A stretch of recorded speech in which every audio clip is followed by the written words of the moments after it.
remember making noises and being half asleep, but I acknowledged him. Then he said something that woke me up immediately. Charlie, what the fuck is that in the corner?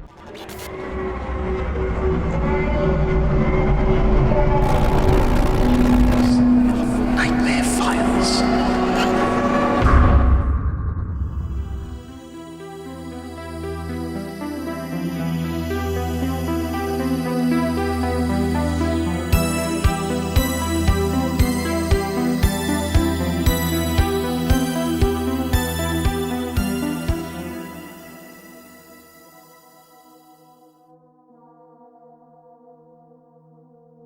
For this story, my name will be Charlie. Years ago, my first year of college, I lived in a dorm. But if only I knew what was going to happen. I earned a scholarship to college for baseball, and all the players lived in one dorm. Being that I was a freshman, they roomed me with a senior so he could show me what right looks like. He was a pretty tough guy who no one would mess with, so I felt like I was in good hands. It was the winter, and by that time of the school year, I was pretty set in my ways and comfortable. I was invited to a house party that one of the sororities were throwing, so I went with a few friends. When we got there, it was like any other party. People were outside, and some were inside having fun. While inside, there was music playing, along with people playing video games in one room, and it looked like a board game going on in the other. That was upstairs. After a while, I went upstairs to see why anyone would be playing a board game at a party. When I got to the room, I noticed that it was the most quiet room in the house, which was odd to me. When I walked in the room, there were 4 girls and a guy sitting at a table. I asked what was going on, and they said they were using the Ouija board. I thought it sounded interesting, so I joined. But I never really believed in that type of stuff. While we were messing with the board, they said that there was a girl in the room, but I think that one of the other people that were playing moved it, so I left. That's when unexplainable stuff would happen to me in my dorm. I'd hear laughing in our hallways at odd times of the night, knocks on the window, and I started to have bad dreams. I told my roommate, but he told me it was stress from our upcoming midterms. That went on for about 2 weeks. Then one night everything changed for both of us. I remember it being a Thursday night when this happened. I was asleep in the middle of the night, and all I heard was, Charlie, wake up! I remember making noises and being half asleep, but I acknowledged him. Then he said something that woke me up immediately. Charlie, what the fuck is that in the corner? I looked in the corner of the room, and I swear there was a silhouette of a girl. I was so afraid that I jumped off the top bunk, and I told my roommate to get up and run, but he was so petrified. He was under his covers quivering. Then she spoke. Why do you seem so scared? All I wanted to do was play with you. I told him I'm out, and we both ran out of our room. He was yelling as she's talking. After that, we were both so shaken that we never went back to that room. We called the police, but when they came, they never found any girl. I don't know if it was because of the house party, Ouija board game, or coincidence, but that was a moment that I'll never forget. To this day, I still hear odd noises throughout the night wherever I go.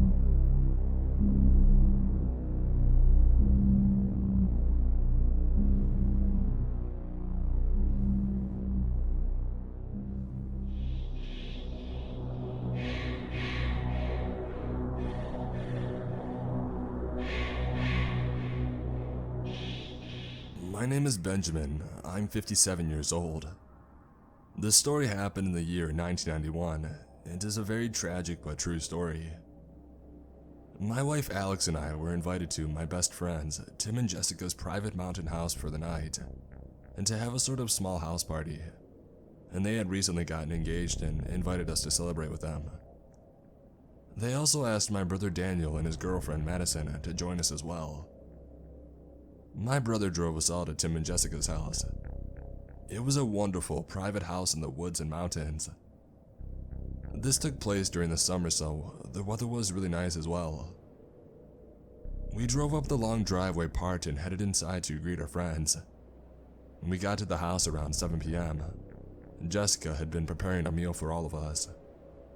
We ate dinner, chatted, and reminisced about old times, and then played some fun couples games while we shared some wine and snacks. I honestly don't remember what the time was. I'm guessing around 10 p.m. or something, but we heard a knock on the front door.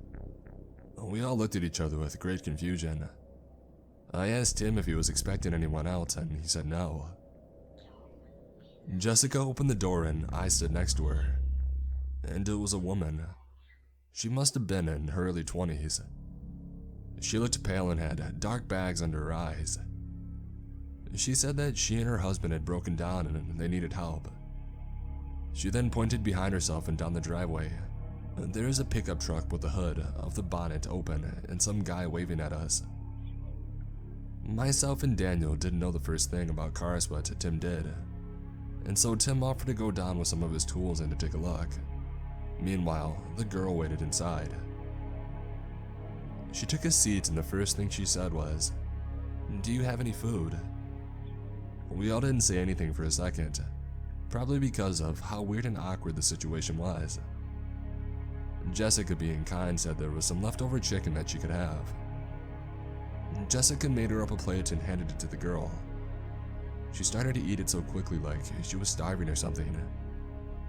Each of us tried to make small talk with her, but she gave some vague answers though, and it didn't seem like she was interested in talking. I asked what she was doing out here and how they broke down, as I found it really odd that they got stranded right at the bottom of the driveway. She then said that me and my brother were on our way to go camping. I said, "Brother, I thought you said you're with your husband." She carried on, slowly eating before mumbling, and said something like, "Oh yeah, I met my husband." I thought, something just isn't right with all of this. And so, I went to take a look through the window down the driveway, and I couldn't see Tim or her supposedly husband. I said to my brother Daniel that we should go down and check if everything is alright, and he agreed with me. Daniel and I headed down the long driveway, while sharing each other's suspicions about that girl. When we got down to the car, Tim nor that guy was anywhere in sight. But what we did see was the toolbox that Tim had brought with him. It was on the floor with tools scattered everywhere. Daniel and I called out a few times, Tim, are you out here?" Both of us scanned the nearby woods and we couldn't see a thing. It had gradually been getting darker, and we couldn't see anything without flashlights, so going further into the woods was pointless. And so Daniel said that we should go back and call the police. About halfway up the driveway, we heard a scream coming from the house. It was one of the girls. Daniel and I ran up to the house as fast as we could, burst through the door, and couldn't see where the girls were. We each called for our other halves' names. We heard another scream coming from upstairs. We ran upstairs and saw that girl kicking and screaming at the bathroom door while holding a kitchen knife. Daniel and I tackled her to the ground and disarmed her of the knife. Daniel held the girl down while I went to check on the girls. Jessica had been slashed with a knife on her arm. It wasn't serious, but she was in some pain. Alex and Madison were untouched. I said that Tim is missing and we don't know where he is. Alex went to call the police but said that she couldn't get through. She said that there was no dial tone. As we couldn't get through to the police, I said let's just tie this girl up and wait until we figure out what to do. I asked Jessica where the flashlights were. Daniel and I grabbed the flashlights and said we needed to look for Tim as we think he was in trouble. I said to the girls, keep trying to get through to the police. We'll be back in 20 minutes, and then we would drive to the nearest police station or anywhere with a phone in Daniel's car. Daniel and I went outside and we searched nearby for Tim. We walked around in the woods calling Tim's name. After some time of searching, we came across a telephone pole that had been chopped down. Someone must have done this on purpose, and that was the reason why we couldn't get through to the police. The line had been disconnected. "We need to get back to the girls right now," I said to Daniel. We started running back towards the house, and then we heard something on the other side of the woods. It was what sounded like 2 gunshots. Daniel and I carried on running. Eventually, we got back to the bottom of the driveway, and were shocked to see that the pickup truck, along with the tools, were now gone. We didn't have time to ask questions as he wanted to get back to the house and to check the girls. When we returned to the house, it was empty and the girls were gone, and somehow, so was the girl who was tied up. We searched the entire house, the backyard, and again the nearby woods, and found no one or nothing at all. Me and Daniel got in our car and drove as fast as we could to the nearest police station, and we told the police everything that had happened. We waited at the police station for them to return. They came up with nothing, just like us. I'm gonna skip all the searching and warning because this story is depressing enough. This story has haunted me my whole life. I don't know what happened that night, who those people were, where my wife or the others had gone missing to. My brother and I remain close and still do to this day.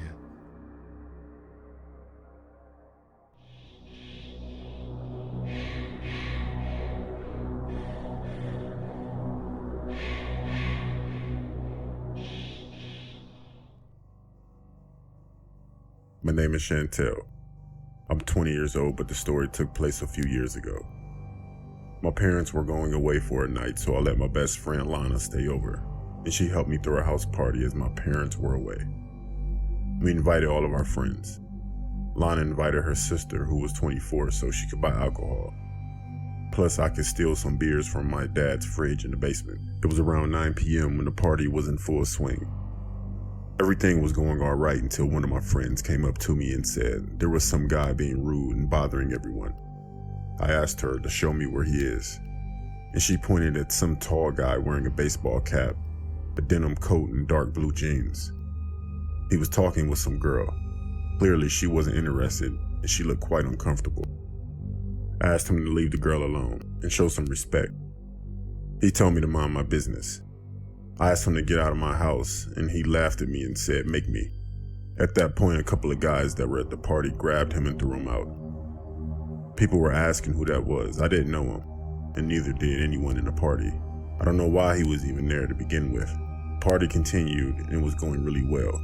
Nothing seemed to get broken, and there weren't any fights, and people were enjoying themselves. I think it was around 2:20 a.m. when the party was finally wrapping up.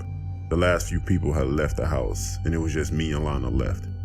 We were cleaning up a few things before we passed out on the couch. As I was cleaning up, I noticed someone had spilled some beer on the carpet. I needed to clean this stain because my parents would kill me if they ever found out I threw a party. So I asked Lana to go down to the basement to grab some baking soda so I could get rid of the stain. She took like 5 minutes. I didn't know how she could take so long. I went down to the basement calling Lana's name. I didn't get a response. I walked down further into the basement and I saw Lana's unconscious body being dragged towards the back door. They're running toward the guy to stop him. I saw it was the same guy that we threw out at a party earlier in the night. Only this time he looked furious and was enraged. I grabbed him and started to punch him as hard as I could, trying to get him to let go of my friend. He punched me in the face, causing me to fall to the floor. Thankfully, he stopped dragging Lana's body out. He ran away. I quickly called the police and they told me to stay on the phone in case the man comes back. I stayed with Lana trying to wake her up. When the police arrived, Lana still hadn't awoke, so she was taken to the hospital. As she was being seen, I told the cops what happened. They asked if anyone I knew at the party might have known this guy. I told them I honestly don't think any of us did. After a long night in the hospital, Lana finally woke up. She was struck over the head with a blunt object. Thankfully, she was okay and only suffered a concussion. She told the police basically the same thing as I did. She said the last thing she remembered was the man running toward her and striking her in the head. Again, this happened to us 2 years ago. And as far as I know, the man has yet to be caught. What also creeps me out is where this man was planning to take Lana's body, and more disturbingly, What was he going to do with her?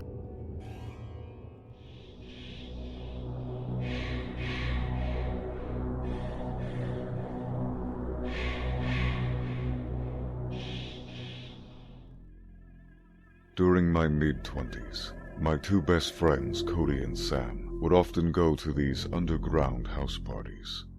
That basically meant parties somewhere in the middle of nowhere, to be as loud as possible, drink, do drugs, and just go wild.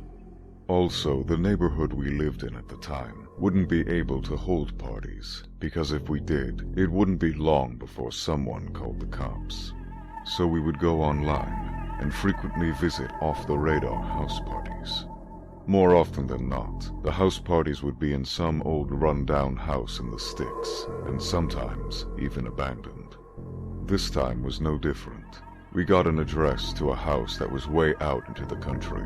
Cody was driving Sam and I. We had been driving for just over an hour when we started to hear and feel something was off with the car. So we pulled over to make sure everything was all right. And not only that, we were a bit lost. So we wanted to try and stop and figure out where to go. Somehow, one of the tires got a flat. After about 5 minutes of discussing what we should do, an old rusty people carrier pulled up beside us. A man then rolled down his window and just looked at us. We each looked at each other with confused looks on our faces. "What you boys doing out here?" the man said. Cody then explained to the man that one of our tires had a flat. Surprisingly, the man offered to help and said he had a spare tire. When the man stepped out, he revealed himself to be a very large, slightly fat black dude. He had tattoos on his stomach, chest, and his arms. He also had a few scars on his face, along with one gold tooth. He opened up his trunk and grabbed a spare tire. I happened to notice the back of his car. In fact, most of his car was just filled with junk. As he was fixing the tire, we tried to make small talk with the man, but he gave such vague answers, and sometimes he just wouldn't reply at all. As Cody and Sam were trying to pass the awkward time with the guy, I decided to take a look inside the back of his car as he left the trunk open. The first thing I noticed was the smell. It stunk of something rotten. I couldn't quite think of what it was, but it was vile. His car was filled with all kinds of stuff, like old bits of furniture, empty bags of fast food, candy bar wrappers, some old tools, and a few blankets. One thing I noticed, however, was a big black bag that seemed to be leaking some kind of liquid. I think that's where the rancid smell was coming from. But before I could analyze the bag, the man suddenly slammed the trunk door down and said, "Do you mind?" This guy's stature alone was enough to intimidate you. I said sorry and walked back over to my friends. We told the man thanks. He then said to Sam, "That's a nice watch." It was a Rolex. I should mention Sam's parents are loaded and spoiled him from a young age, and I think this guy sensed we, or at least Sam, had money. And I was right when the man said, "You must have a lot of money to afford a nice watch like that." Sam just awkwardly laughed, whilst me and Cody looked at each other feeling awkward ourselves. Oddly enough, though, the man just got back in his car and drove off without saying a word. We all got back in the car and continued looking for the house, all the meanwhile laughing and talking about how strange that encounter was. We eventually found the house party. It was in the middle of nowhere as expected, in a surprisingly large farmhouse. We pulled up and headed inside. It was as you'd expect a house party to be. Loud music, people partying and dancing, and enjoying themselves without the worry of the police coming along and killing the vibe. The people in the party were pretty odd-looking. A lot of tatted-up drug users and extreme partygoers, along with some normal-looking people as well. We spent like 30 minutes having a few drinks and talking to a few people. At one point, I said I was going to go upstairs to the bathroom, and Cody said he was going to head back to the car and grab some weed he had brought along with us. I went upstairs and headed into the bathroom. When I got in there, the toilet was disgusting. It was filthy and covered in, well, you know what. I thought to myself, I would rather hold it. As I was upstairs, I decided to have a little snoop around some of the rooms. The first room I stumbled across was a bedroom. It was so dusty in there, and had a bad smell to it. I tried using the light switch, but it didn't work. So I pulled out my phone and used the light on there to look around. I was looking on some of the dressers, and saw some framed photographs. It was not what I expected. It was a middle-aged couple standing in front of this house, having their picture taken. There were more of the couple, with what appeared to be grandchildren, and other pictures alike. This was really strange to me. These people who clearly lived here, or at least owned this house, didn't seem like the type of people to hold a rave drug-fueled house party. I carried on looking around, and saw something on the bed. It was a big blue overall suit, a hammer that had some kind of red stain on the end, and some kind of identification card next to it. I picked it up, and saw in the picture, it was the same guy from earlier, the large guy who changed our car tire. Not only that the ID card seemed fake, and it was pretty obvious as well. The man's name was Buck Jones, if that was even his real name. The next thing I heard was a man screaming, but it was off into the distance, out in the trees and forest. At that point, I went downstairs to tell my friends that we should leave. When I got downstairs, I went up to Sam and told him we need to go. He agreed. Cody then walked up to us, and right as I was about to tell him that we need to go, he said that when he went to his car had been broken into, some stuff had been taken, and one of the tires was missing. The panic started to set in, and to make it worse, we saw the same big black tatted up dude walk into the room.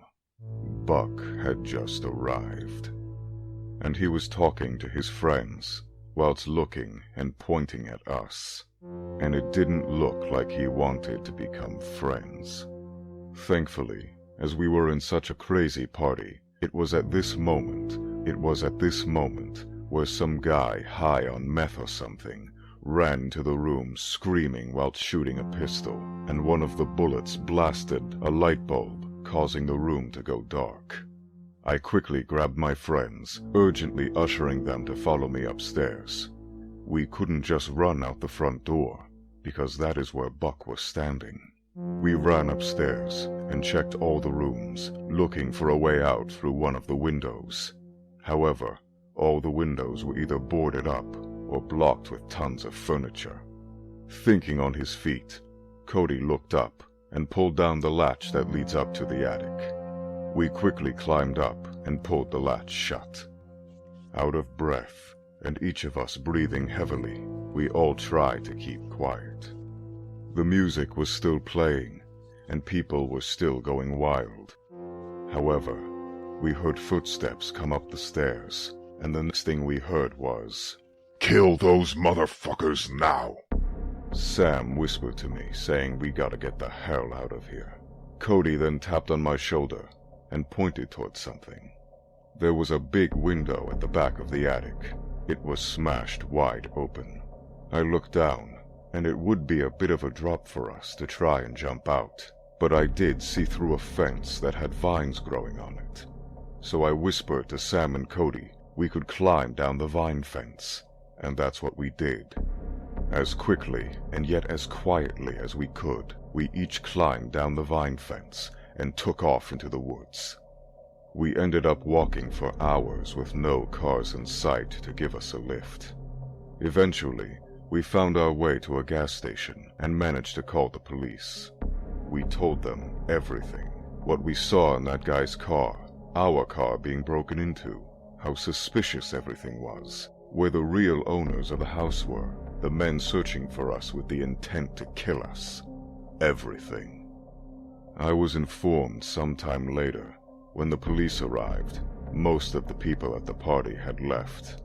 The only people remaining were lying wasted on the floor, and our car had been smashed up. But unfortunately, Buck wasn't there, nor any of his belongings or friends. It's very upsetting to know that he's still out there somewhere.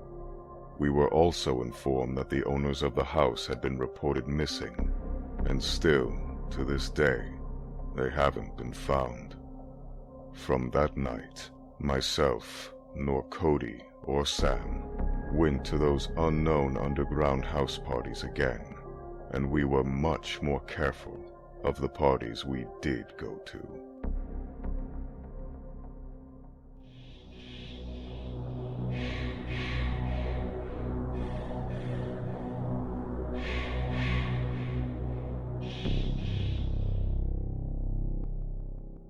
This story happened recently. My name is Alice. My best friend Lily had recently dated a guy named Marvin for a couple of months, but had ended it with him due to his creepy stalking and possessiveness. She was pretty shaken up about it. A few of my colleagues at work were throwing a house party on the following Friday. I invited Lily to come with me, hoping she and I would have a good time and she could relax for a few hours. We got to the house and the party was already in full swing. Music was blasting, people were playing beer pong, there was a Mortal Kombat tournament going on, and the loser of the fights had to down shots. It was pretty awesome, and overall everyone's having a good time. During the evening, Lily told me she was going to the bathroom upstairs for a cigarette. The reason she went in the bathroom is because, like I said, it was freezing cold outside, and the owner of the house didn't allow smoking inside the house. As Lily went upstairs, I looked around for a few drinks. I grabbed a beer for Lily and a vodka and Coke for myself. One of my friends came up to me and asked where Lily was. I told her she was upstairs in the bathroom and I asked her why, and she told me some guy was asking for her. I instantly knew who she was talking about. I ran upstairs to check if Lily was okay. I could hear on the other side of the bathroom door wrestling and muffled screaming.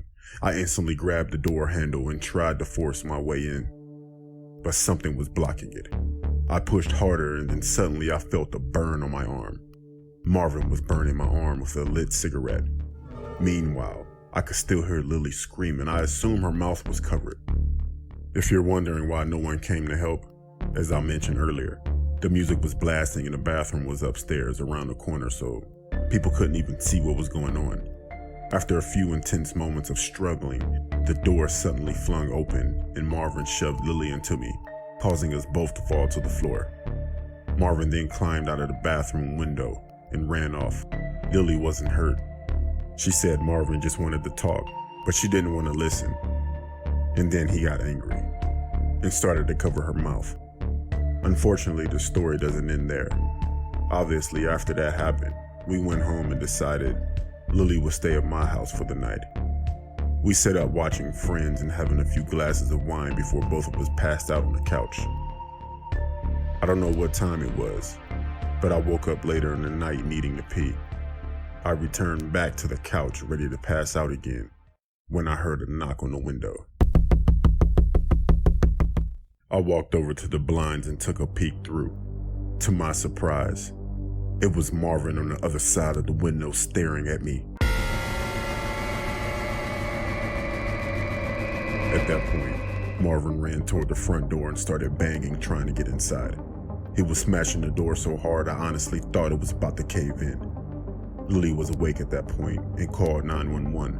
I shouted to Marvin, telling him the police were on their way. This was enough for him to flee the area. The police arrived shortly and we told them what happened. Oddly enough, that was the last time either of us heard or seen Marvin. I don't know if he got arrested or moved away. We're just glad that he's out of our lives, at least for now.